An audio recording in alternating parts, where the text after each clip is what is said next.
로마서 1장 1절에서 7절은 사도 바울의 인사에 해당하는 부분이었습니다. 스스로 개척하지도 않았고 가본 적도 없는 로마입니다. 그 로마 교인들에게 자기 자신과 그리고 자기가 전하는 복음이 무엇인지에 대해서 소개해야 될 필요성을 바울은 느꼈습니다. 그래서 서신서를 보내면서 서신서를 기록하는 방법인 수사학을 따라서 에토스 그리고 파토스 그리고 로고스의 순서로 기록해 나가는데, 레토릭 수사학에서 첫 번째 에토스란 신뢰 부분을 적어가는 것이고, 파토스란 감정의 교감을 적어가는 것이며, 마지막 로고스는 본론에 해당합니다. 이성적으로 내용을 기록하는 것을 뜻합니다. 1장 1절에서 7절은 말하는 사람이 듣는 사람에 대한 신뢰성을 쌓는 부분으로 에토스의 내용이 담겨 있었습니다. 이제 이어지는 1장 8절에서 15절은 사도 바울의 기도와 자신이 왜 그토록 간절하게 로마에 가기를 원하는지를 밝히면서 로마 교인들을 진심으로 보기를 원합니다. 감정적으로 호소하는 내용입니다. 수사학에서 글을 쓰는 사람과 글을 받는 사람의 교감을 형성하고 있는 이 감정의 부분을 파토스라고 합니다. 오늘 본문 1장 8절은 이렇게 시작합니다. 먼저 내가 예수 그리스도로 말미암아 너희 모든 사람에 관하여 내 하나님께 감사함은 너희 믿음이 온 세상에 전파되미로다. 이러면서 하나님 앞에 감사의 기도를 적고 있습니다.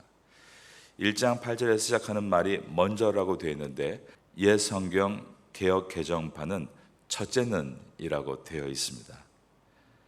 그리스어로 프로톤이라는 단어가 쓰여졌기 때문인데, 첫째는 이 번역이 더 선명합니다. 여러분, 첫째는 이라고 했으면 예상할 수 있는 것이 무엇일까요? 그 다음에 둘째는, 셋째는이 나와야 합니다. 그런데 여기에 보면 둘째는, 셋째는이 보이지 않습니다. 그래서 논리성이 부족하다라는 말을 들을 수 있는 부분입니다. 논술고사 시험이었다면 채점자가 왜 첫째는 해놓고 둘째는, 셋째는이 없다, 논리성의 결여를 지적할 수 있는 부분입니다. 미완성의 문장을 쓴 것이다라고 해석을 하기도 합니다. 그러면 이것은 어떤 의미를 담고 있는가? 사도 바울은 수사하게 돼갑니다. 마틴 로이드 존스 목사님이 이 부분에 대해서 묵상하며 서술한 내용이 있습니다. 제가 그 내용을 읽었을 때 참 탁월한 설명이라는 생각이 들었습니다. 그분은 말하기를, 첫째는 이라고 말을 하고 나서 둘째는, 셋째는이 보이지 않는 것은 사도 바울이 형식보다 중요한 것은 내용이라는 것을 보여주기 위한 의도였다라고 설명했습니다. 논리보다 중요한 것이 진리에 있다라는 것입니다. 이것이 사도 바울의 서신서에 나타나는 중요한 한 가지입니다. 당대에 뛰어냈던 사도 바울의 수사학이 오히려 그의 서신서에 이상하리만큼 논리에 안 맞는 부분으로 나타날 때가 있는 것입니다. 왜냐하면 형식을 지나치게 쫓아가면 지나치게 세련될 수 있지만 오히려 자칫 진리를 가릴 수 있기 때문입니다. 로마서를 읽어볼 때 이것은 매우 논리적인 글이라는 것을 우리가 이제 만나게 될 것입니다. 사도 바울이 매우 논리적으로 기술하지만 그가 더 집중하는 것은 논리보다 진리를 더 중요하게 여긴다는 것도 우리가 만나게 될 것입니다. 바울은 지금 로마서를 쓰면서 논문을 쓰고 있는 것이 아니라 목회자로서 복음을 기록하고 있는 것이었습니다. 뜨거운 심장을 가지고 사도 바울은 진리를 전하는 목회자라는 것을 로마서의 문장을 통해서 계속해서 보여주는 것입니다. 그래서 저는 첫째는 이라고 말을 하고 레토릭, 수사학의 논리에서 벗어나서 둘째는, 셋째는이 보이지 않는 이 1장 8절이 감동으로 다가옵니다. 다시 한번 1장 8절을 읽어보겠습니다. 먼저, 즉 첫째는 이란 뜻입니다. 내가 예수 그리스도로 말미암아 너희 모든 사람에 관하여 내 하나님께 감사함은 너희 믿음이 온 세상에 전파됨이로다. 둘째는 셋째는이 없이 첫째는 이 안에 무언가를 강조하고 마치고 있습니다. 그러면 바울이 강조하는 것이 무엇인가? 사도 바울은 첫째는 해놓고 내가 예수 그리스도로 말미암아 너희 모든 사람에 관하여 내 하나님께 감사한다. 오늘 이 문장을 깊이 보려고 합니다. 바울은 하나님께 감사한 것이 아니라 여기에 보니까 내 하나님께 감사한다라고 표현하고 있습니다. 내 하나님께 감사한다. 하나님께라는 말과 내 하나님께는 큰 차이가 있는 것입니다. 성경 원어로 유카리토 토세오무입니다. 테오무가 나의 하나님이란 뜻입니다. 영어로 my God. 우리 한국 성도들은 나의 하나님이라는 말을 미국 사람들만큼은 잘 쓰지 않는 것 같습니다. 내 하나님께 감사한다. My God, 우리 미국 크리스찬들이 많이 쓰는 단어죠. 나의 하나님. 여러분이 알고 계시는 시편 18편은 다윗이 쓴 시인데 거기에 보면 이렇게 고백합니다. 나의 힘이신 여호와여, 내가 주를 사랑하나이다. 여호와는 나의 반석이시요 나의 요새시요 나를 건지시는 이시요 나의 하나님이시요 내가 그 안에 피할 나의 밥이시요 나의 방패시요 나의 구원의 뿌리시요 나의 산성이시로다. 다윗은 말끝마다 나의 하나님이라고 고백을 한 것입니다. 우리가 이 아침에 기도할 때 그 기도의 끝은 기도의 내용보다 우리가 누구에게 기도하고 있는가가 분명할 때 끝까지 걸어갈 수 있습니다. 우리는 나의 하나님께 기도하고 있는 것입니다. 나의 하나님, 이것을 꼭 기억하시기를 바라겠습니다. 우리의 기도를 들으시는 분이 나하고 멀리 떨어져 있는 분이 아니라 뭔가 내가 잘해야 되고 위대한 일을 해야만 나에게 찾아오시는 분이 아니라 항상 인격적으로 내 곁에 계시는 나의 하나님이신 것을 말입니다. 그 하나님은 인격적이시고 그분은 나와 개인적으로 만나시는 분이십니다. 인격적인 하나님, 나를 누구보다 잘 아시고 심지어 나보다 나를 더 잘 아시는, 나를 사랑하시는, 나를 진심으로 생각하시는 분. 사람이 이런 사랑과 도움을 누구에게서 경험하는가? 1차적으로는 부모님으로부터 경험하게 됩니다. 저 같은 경우에 어릴 때 다리를 많이 아파했습니다. 너무 아파서 우니까 아버지가 서울 중심의 큰 병원에 데려가셔서 엑스레이를 찍었던 일이 있습니다. 그때는 아주 돈도 많이 드는 일이었고 시내 한번 가기가 무척 멀고 힘들었는데 택시를 태워주시고 또 아버지가 저를 업고 병원에 가셨던 것입니다. 근데 의사 선생님 말이 별 이상이 없다라고 했던 기억이 납니다. 지금 돌아보면 성장통을 매우 심하게 앓지 않았는가 생각이 듭니다. 밤에 하도 끙끙거릴 때 우니까 어머니가 세숫대야에 뜨거운 물을 끓여 담아서 수건을 적셔 이 무릎 위에 올려주시는 겁니다. 그러면 어머니의 손은 약손이 돼서 통증은 점점 사라지고 잠을 잘 수 있었습니다. 어머니의 약손이라는 말은 정말이구나. 분명히 경험을 했던 것입니다. 그런데 제가 또 끙끙거리고 울면 어머니가 또 깨셔서 손으로 막 주무시다가 또 제가 자면 어머니도 잠을 드시면서 그렇게 설잠을 잤던 일이 생각이 납니다.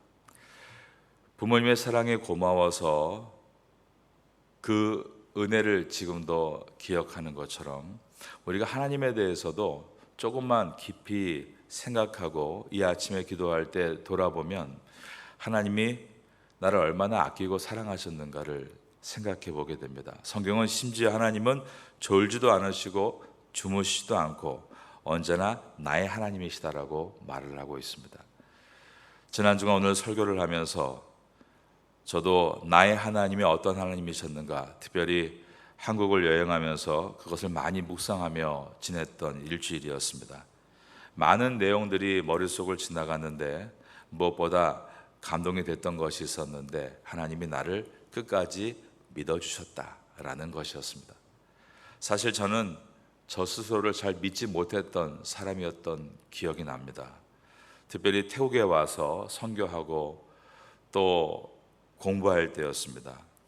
외국어로 8년 동안 공부하면서 과연 내가 목사가 될 수 있을까, 사실 자신이 없던 때가 많았습니다. 제 자신을 믿을 수가 없었던 것입니다. 한 번은 낙심해서 교회 본당에 혼자 앉아 있었습니다. 하나님께서 뭔가를 말씀하시는 것 같았습니다. 그래서 두 손을 모으고 엎드린 것입니다. 그럴 때 나의 하나님, 그 하나님은 저에게 두려워하지 말라라는 말씀을 주셔서 지금도 그것이 참 마음에 깊이 기억이 납니다. 음성이 들린 것이 아니라 제 마음에 찾아오신 겁니다. 주님은 제 마음에 이렇게 찾아오셨습니다. 일반 목회자 지망생들이 가지 않는 특별한 길을 내가 너에게 허락하는 것이다. 그런 마음을 주신 것입니다. 혼자 앉아있는 그 본당에서 아무도 가본 일이 없는, 길이 잘 다져지지 않았지만 분명히 갈릴리 바다 가운데 베드로가 걸었던 그 길이 있었던 것처럼, 이스라엘 백성이 광야에서 길이 없었지만 분명 그들이 갔던 오직 한 가지 길을 통해 마지막 가나안 땅에 들어갔던 것처럼 내가 너에게 길을 준비했다라는 그 뜨거운 은혜를 받을 수가 있었습니다. 그래서 어떻게 보면 제가 포기하지 않아서 끝까지 간 게 아니라 하나님이 저를 포기하지 않도록 나의 하나님이 되시고 격려해 주셔서 끝까지 갈 수 있었다라는 것을 돌아보게 됩니다. 나의 하나님, my God, 이 나의 하나님은 아주 위대한 고백입니다. 여러분, 여러분의 하나님이 어떤 분이신가를 로마서를 시작하면서 사도 바울처럼 경험하게 되시기를 예수님의 이름으로 축원합니다.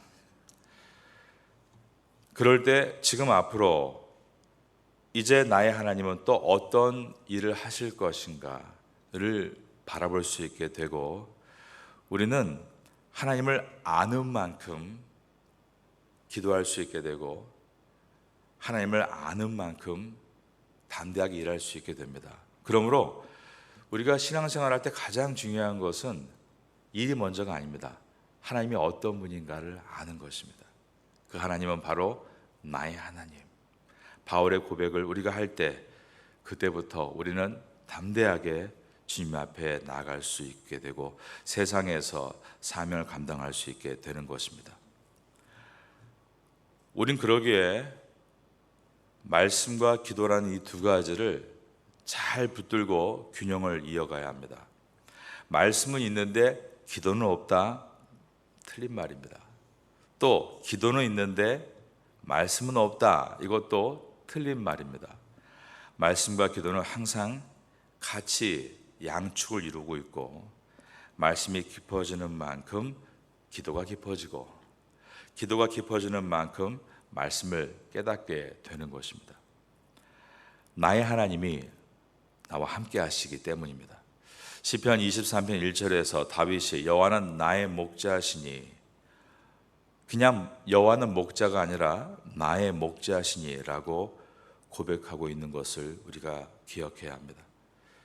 구약 성경 전체에 보면 나의 하나님이란 표현이 71번이 등장합니다. 그 가운데 그 모든 표현을 거의 사용했던 사람이 바로 다윗이었습니다. 나의 하나님. 다윗은 자신의 삶을 돌아볼 때 나의 하나님인 것을 고백할 수밖에 없었습니다. 외로이 혼자 고통 가운데 있을 때 다윗은 깊은 기도를 드렸고, 그러자 하나님께서 말씀을 깨닫게 해주셨고, 그 말씀과 기도 가운데 발견한 것은 하나님은 나의 하나님이시다 라는 것이었습니다. 여러분, 두려워하지 말기 바랍니다. 나의 하나님이 여러분을 오늘까지 인도하셨기 때문입니다. 8절에 그 다음에 이어지는 내용을 봅니다. 자, 오늘은 8절을 외우는 심정으로 여러 번 읽습니다. 8절 한 번 더 읽겠습니다. 먼저 내가 예수 그리스도로 말미암아 너의 모든 사람에 관하여 내 하나님께 감사함은, 여기 보니까 내가 예수 그리스도로 말미암아, 여기서 말미암아 이것이 헬라어로 디아라는 단어입니다. 전치사 디아, 이것이 몸으로 말미암아라는 뜻입니다. 디아 예수 그리스도, 예수 그리스도로 말미암아. 이 말씀이 5절에 이미 나타났었는데 그로 말미암아였습니다. 5절에는 그로 말미암아, 8절에는 디아 예수 그리스도, 예수 그리스도로 말미암아. 예수 그리스도를 통하여라는 뜻이죠. 그래서 예수 그리스도를 통하여 내 하나님께 감사한다. 이 말은 하나님께 감사하는 일마저도 예수님을 통하지 않고는 안 된다라는 뜻입니다. 예수 그리스도를 통해서만 거룩하신 하나님 앞에 나아갈 수 있고 감사할 수 있다라는 뜻입니다. 요즘에 종교다원주의자들이 세상을 가득가득 채우고 있습니다. 무슨 말인가 하면 교회 안에 종교다원주의 생각을 가지고 있는 사람들이 많다는 뜻입니다. 휴머니즘이죠. 좋게 들리면 좋은 것이다, 넓은 것이다. 그래서 종교다원주의, 기독교 밖에도 구원이 있다, 이런 말을 하면 굉장히 배려심이 있는 사람이 되는 것입니다. 이것이 포스트 모더니즘 시대를 시작하면서 우리가 겪고 있는 어려움입니다. 그런데 여러분, 예수님께서 뭐라고 말씀하셨는가? 항상 복음은 디아 예수 그리스도, 예수 그리스도를 말미암아 봐야 합니다. 예수님께서 말씀하신 것은 내가 곧 길이요 진리요 생명이니 나로 말미암지 않고는 아버지께로 올 자가 없느니라 라고 하셨습니다. 나로 말미암지 않고는, 즉 디아 예수 그리스도, 예수 그리스도를 통하지 않고서는 아버지께 나아갈 자가 없다라고 하신 것입니다. 그러므로 예수님의 십자가가 없어도 하나님께 나아갈 수 있고 구원을 얻을 수 있다라는 말은 성경을 믿지 않는 것입니다. 이것에 대해서는 우리가 타협할 수 없는 것입니다. 우리는 본질에는 강철 같고 비본질에는 갈대와 같은 모습이 되어야 합니다. 그러나 안타까운 것은 많은 사람들이 비본질에 강철 같고 본질에 너무 갈대와 같기 때문에 오히려 세상에서 지탄을 받고 믿음을 지켜나가지 못하는 것입니다. 나의 하나님, 나의 예수님, 디아 예수 그리스도, 이것을 붙잡을 때 우리는 십자가를 바르게 전할 수 있고 영혼을 구원할 수 있는 것입니다. 히브리서 10장 19절에 보면 이렇게 말씀합니다. 그러므로 형제들, 우리가 예수의 피를 힘입어 성소에 들어갈 담력을 얻었나니 그 길은 우리를 위하여 휘장 가운데로 열어놓으신 새로운 살 길이요 휘장은 곧 그의 육체니라. 예수님께서 십자가에 달리심으로 육체를 찢으셨고 디아 예수 그리스도, 예수 그리스도로 말미암아 우리가 그분의 찢긴 몸 사이로 하나님께 나아갈 수 있게 된 것입니다. 이 길 외에는 하나님께로 나아갈 수 있는 길은 없습니다. 바울은 이 중요한 내용을 8절에서 선명하게 보여주고 있는 것입니다. 인간의 의란 더러운 옷과 같아서 세상적으로 도덕적으로 흠없어 보여도 그러한 인간의 의를 가지고는 하나님께 나아갈 수가 없습니다. 오직 디아 예수 그리스도, 예수 그리스도로 말미암아 하나님께 나아갈 수 있는 것입니다.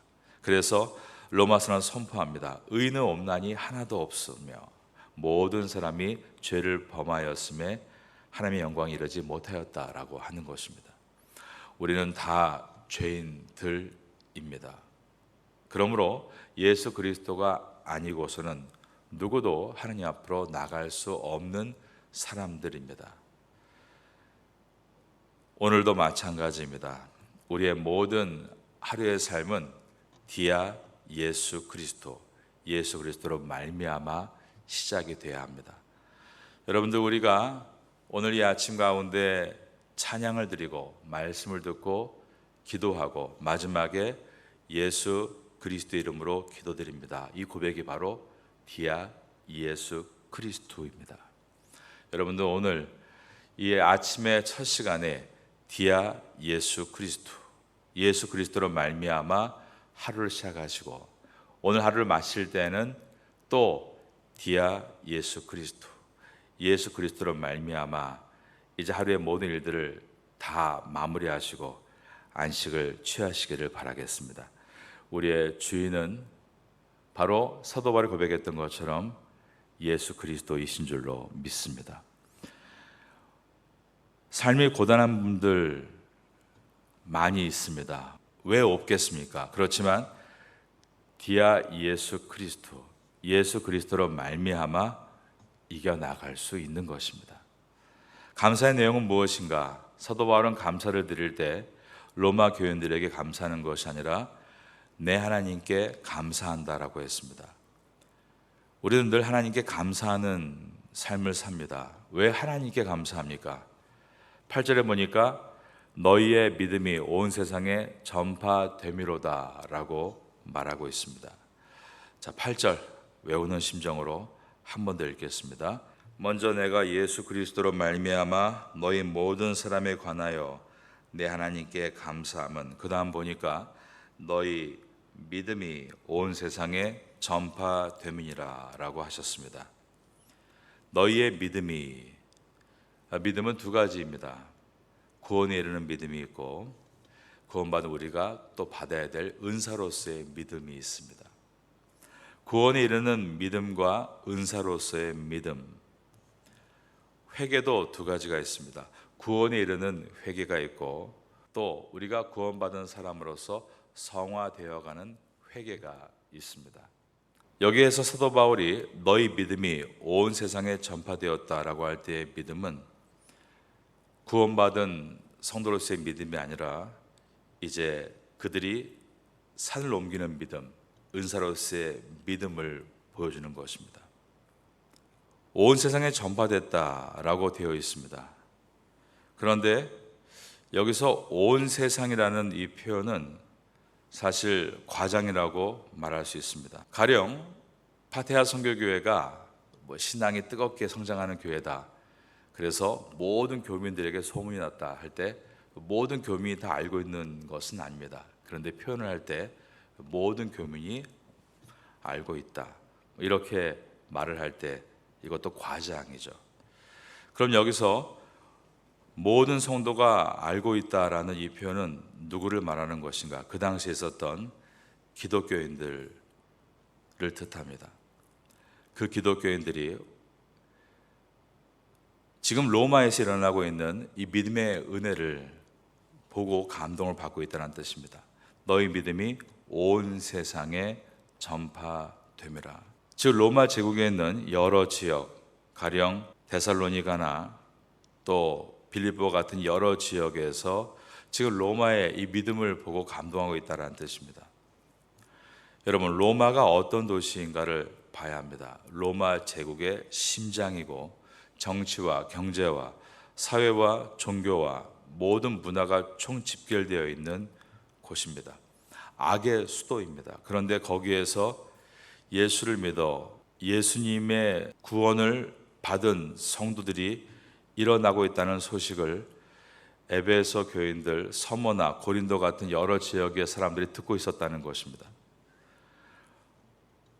여러분, 아주 악한 도시 가운데 예수 믿는 사람이 한 명, 두 명 생겼다.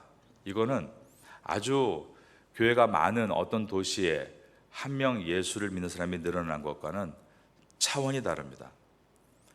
한국에 있는 교회에서 새로운 가족이 등록했다라는 것과 이 파타야라는 척박한 땅에서 복음의 불모지에서 우리 교회에 한 가정이 등록했다라는 것은 완전히 다른 이야기인 것입니다. 이러한 척박한 어려운 제3국에서 성도가 예수를 믿고 구원을 얻어 그의 믿음이 자라고 있다라는 말을 들을 때 한국의 본토에 있는 사람들이 듣는 감동은 너무나 큰 것입니다.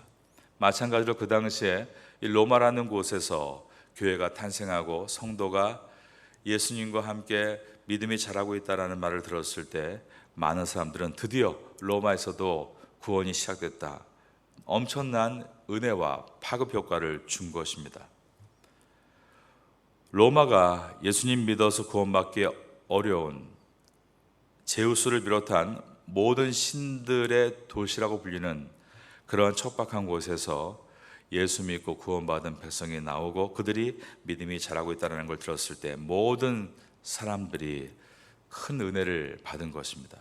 여러분, 우리가 파타야 땅에서 성도가 돼서 주일 성수를 하고 예배를 드리고 이 땅을 위해서 기도하는 것은 결코 작은 일이 아닙니다.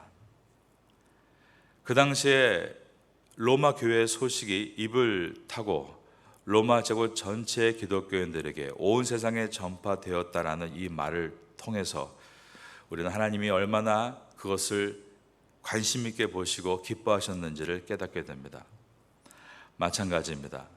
파타야 땅에서 우리가 예수님을 나의 구주로 믿고 이제는 구원받은 믿음뿐 아니라 성장하는 믿음을 가지고 나아갈 때 언젠가 신문에 이렇게 기록이 될 것입니다. 파타야에 하나님의 부흥이 일어났다.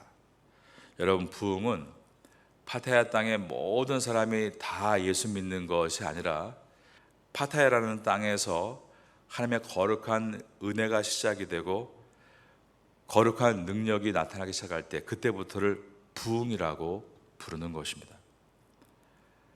기독교의 능력은 어떻게 나타날 수 있을까요? 그것은 오직 한 가지입니다. 우리가 변화된 삶을 보여줄 때입니다. 우리의 변화된 삶, 바로 그것이 부흥의 시작입니다. 그러면 시간은 우리 편이 되는 것입니다. 여러분의 삶 가운데 이러한 은혜를 시작하며 오늘 사도 바울이 내가 하나님께 감사하는 것은 여러분의 믿음이 온 세상에 전파되기 때문입니다.